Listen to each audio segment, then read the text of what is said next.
This happened when I was 13 years old. The internet wasn't just a distraction, it was my world. School was a nightmare, and home wasn't much better. But online, I was someone. And that's where I met Christine. She said she was a 14-year-old red-haired girl living the same life like every teenager. We chatted for months, then one night, she asked to meet. I didn't even think twice. That night, I slipped out into the cold, my breath clouding the air as I waited alone in the empty streets. Just when I was thinking Mom's gonna be so mad, I saw a car coming my way. Isn't Christine too young to drive? Damn, she must be a baddie, I thought. But once the car pulled over near me, I saw a grown-up man behind the steering wheel. He had a smile on his face. He said Christine is his niece and he came to take me to her. I was only 13. Of course I didn't doubt his words, and I went with him. He took me to a house close by the woods. Where is Christine? I asked, entering the silent house. Suddenly, he gripped my arm and started dragging me downstairs. What's happening? What are you doing? I screamed. He didn't answer and dragged me down the basement. The basement was like stepping into a nightmare. Chains hanging from the ceiling, the walls smeared with stains that looked like blood. He shoved me onto the floor, then locked a heavy chain around my ankle. "You're mine now," he said, crouching in front of me. His grin stretched too wide, his teeth yellow and jagged. No running, no hiding, just us. The first night, I sat trembling in the cold, damp basement. By that time, I knew there was never a girl named Christine. This man had lied to me, and now I'm his prisoner. Next day, I was made to sit on a chair facing a camera. The sick psycho held a knife to my throat and whispered, "Smile. They all want to see you smile." I didn't. He screamed in my ear, "I said smile!"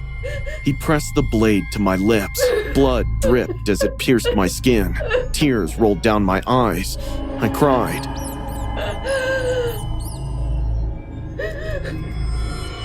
Why are you doing this to me? "So you won't listen, huh?" He took out a duct tape and started taping my mouth and nose shut. My chest tightened as I struggled to breathe. My heart raced as panic set in. He lit a cigarette, the tip glowing as he leaned in close. "You want air?" he asked, his tone light, almost playful. "Then behave." The cigarette came closer, the smoke stinging my eyes. Tears streamed down my face as he held the burning tip near my eyeball. My muffled sobbing echoed in the basement. He pressed it to my neck first, the pain searing, unbearable. My body trembled, but the chain held me in place. "I just gave you a tattoo." He laughed in sick joy. When he finally ripped the tape off, I gasped for air, sobbing so hard I thought I'd choke. He smiled, patting my cheek like I was a child. "Good girl, you're learning." The second day, he tied my hands behind my back, forcing me to kneel in front of the camera. "Stay still," he whispered. He then took out a scissor and chopped some of my hair. "Stop squirming," he barked, grabbing my shoulder and forcing me still. "You'll ruin my masterpiece." I bit down on my lips so hard it bled, trying not to scream. When he finished, he stepped back, admiring his work. "Beautiful," he said, angling the camera to show every inch of what he'd done. "They're gonna love this." The fact that this man is not only torturing me, but also filming this, and there are people who'll enjoy watching a 13-year-old in such a condition, made me realize what a sick world we live in. After finishing recording me like that, he picked up a chainsaw from the floor. "It's time to take this to the next level," he said, turning it on. I tried to crawl away, but the chain yanked me back. He grabbed my leg, pinning me in place, the chainsaw hovering inches from my skin. "You won't mind using a crutch, right?" He smiled ear to ear, holding the chainsaw up. I thrashed, screaming, begging, but he just leaned closer, the blade inching toward my thigh. The metal teeth grazed my skin, and I thought, this is it. I am going to die.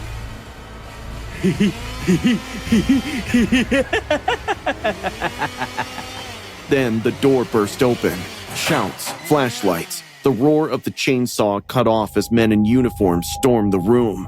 He didn't fight. He just stood there, smiling as they cuffed him. I don't remember much after that. The chains were gone, and someone carried me into the light. But part of me is still in that basement.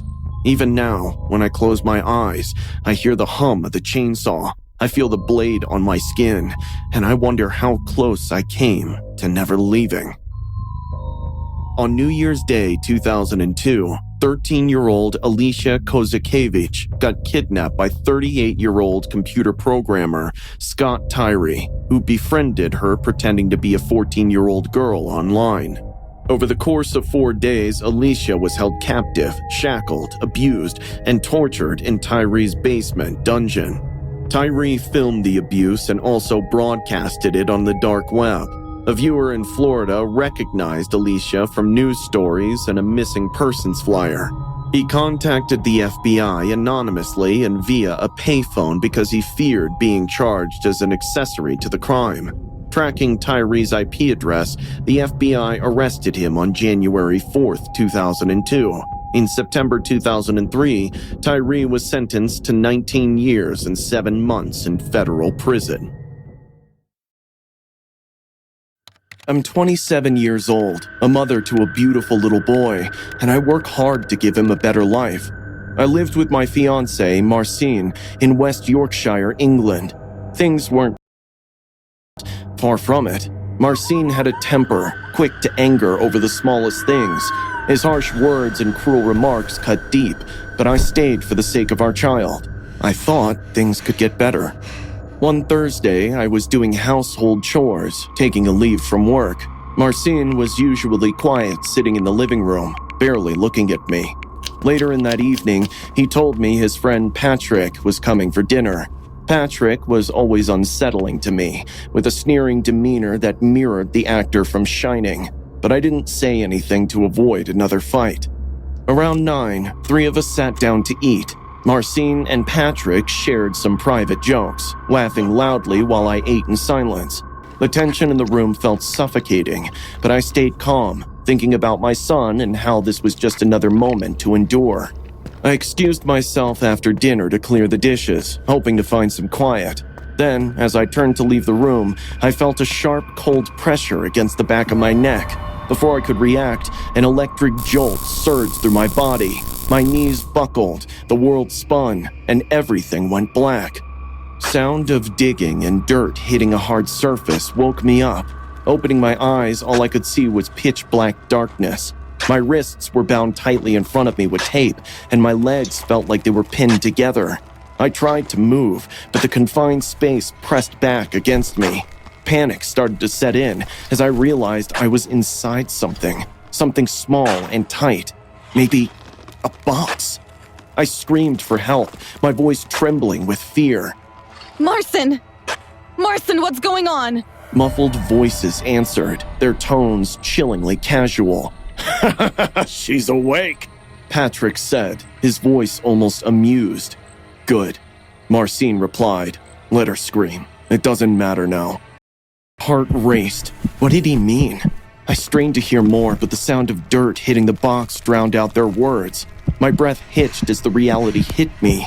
They were burying me alive. Please don't do this! I screamed, kicking and thrashing against the walls of the box. My pleas grew more desperate as the dirt piled on, muffling the sounds of the outside world. And then, few minutes later, I heard a Marcine's car drive away. Oh God, they left me to die. Inside the box, the air grew hotter and thinner. The darkness pressed in on me, choking me with fear. My mind raced, trying to understand how the man I once loved could do this. Why? The dirt continued to fall, sealing me away from the world. My body shook with sobs as I clawed at the tape binding my wrists. Then, I felt it, the sharp edge of my engagement ring. My breath caught in my throat. Could I use it? It was small, but it was something. I forth until my fingers throbbed with pain. Time seemed to stretch endlessly, the weight of the earth above pressing down on the box and on me. Finally, the tape snapped. My hands were free, but the battle was far from over. Using my hands, I pushed at the cardboard walls. It was weak, but reinforced by the weight of the dirt. I clawed at it with everything I had, tearing through it piece by piece. My nails broke and my fingers bled, but I didn't stop. Finally, the box gave way, and dirt cascaded around me. I pushed through, inch by agonizing inch, until my hand broke the surface. I gasped for air as I dragged myself out of the shallow grave. The cold night air hit my skin, sharp and stinging, but it was the most beautiful thing I'd ever felt. I stumbled toward the road, my legs trembling with exhaustion. My clothes were tattered, my hair matted with dirt, and every part of me ached. When I saw the faint glow of headlights in the distance, I screamed for help, waving my arms frantically. The car slowed, its driver staring at me with wide, terrified eyes. At first, they hesitated, but when I collapsed onto the ground, they rushed to help. My voice was hoarse, barely a whisper, as I told them what happened. Please, help me. They tried to kill me. The cops eventually arrested my crazy ex and his friend for attempted murder. I fought my way out of the grave, and I will keep fighting for my son, for myself, for the life they tried to take from me. In 2011, Michalina Lewandowska, a young Polish woman, survived a horrifying ordeal when her fiancé, Marcin Kasprak, and his friend, Patrick Boris, attacked her with a stun gun. They bound her and buried her alive in a cardboard box at the local cemetery. Motivated by a desire to end their relationship and gain custody of their child, Kasprak buried her in a shallow grave, covering it with soil and a heavy tree branch. Using her engagement ring to cut through the box, Michalina clawed her way to freedom. She alerted authorities, and Kasprak and Boris was arrested and later sentenced to 20 years in prison for attempted murder. No one saw it coming. Neither did I, but one thing led to another, and here I am, remembering every detail of that night at Buffalo Wild Wings. It was just another Saturday, and my plans were simple. A few drinks, a little distraction, but things rarely go according to plan when emotions are simmering just below the surface. I arrived around 10 p.m. The night was in full swing, the constant murmur of conversation mixed with laughter, the sound of clinking glasses, the smell of hot sauce in the air. At first, everything seemed fine. I just wanted to get lost in the crowd. One more face in Colombia, a shadow that would disappear unnoticed. But then he showed up. A guy I knew from before, someone I didn't exactly get along with. Seeing him there, laughing, carefree, I felt the cold metal in my pocket, its weight giving me a false sense of control. I took a few steps, determined, when a waiter walked in front of me. He looked at me with curiosity and a hint of annoyance. "Can I help you with something, buddy?" he asked, noticing that I wasn't about to sit down. I shook my head, trying to remain calm.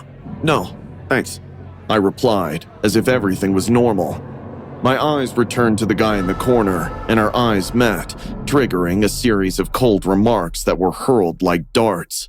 The tension between us was palpable, and before I knew it, my hand moved on its own and reached for the gun in my pocket. I aimed, and with a single shot, the night shattered into 1,000 pieces. "Run! Run!" I heard someone yell as panic spread like wildfire. People stumbled over chairs, some threw themselves to the ground, and the waiter from earlier looked at me, pale. One of the wounded man's friends yelled at me from across the restaurant. "You crazy bastard! What the hell is wrong with you?" I didn't answer. I knew that nothing I could say would explain the inexplicable. I slipped through the crowd and managed to get out before the officers arrived, but I wasn't fast enough. The sirens were already wailing in the distance, and red and blue lights were flashing down the street. I stopped on the sidewalk, breathing heavily, and within minutes the officers surrounded me. One of them stepped out, gun drawn, and yelled, "Hands up! Don't move!" I put my hands up and looked him straight in the eye. "Officer, calm down. I'm not gonna resist." As they cuffed me, the officer murmured, still incredulous, "Why? Why ruin your life like this?" I sighed, knowing no one would understand. Because If only for a moment everyone knew I existed, I replied quietly. Later in the cell, I heard the murmurs of officers talking about how Buffalo Wild Wings closed the next day and how the employees were too afraid to return to work. I realized how that moment of chaos had shattered the normalcy of so many lives, and the weight of my actions hit me hard. I thought about how Colombia was caught in a cycle of violence. The news said that the crime rate had dropped 16.8% in the last year, which made me laugh ironically. A number on a piece of paper doesn't capture the pain behind every story, like the guy who died at Walmart in March or the shooting in May. Maybe the city will move on, hoping for change, but I know I can never escape who I've become. The guy who fired a shot in a Buffalo Wild Wings on an ordinary Saturday night. This incident occurred on the night of Saturday, August 7th, 2024, when a man was taken to the hospital following a shooting in South Columbia. Columbia Police Department officers found an adult male with a gunshot wound at the Buffalo Wild Wings restaurant on East Nifong just before midnight, a police spokesman confirmed. The suspect, Alexis Gonzalez, was arrested on charges of first-degree assault, armed criminal action, and unlawful use of a weapon. Police say there was no further threat to the community.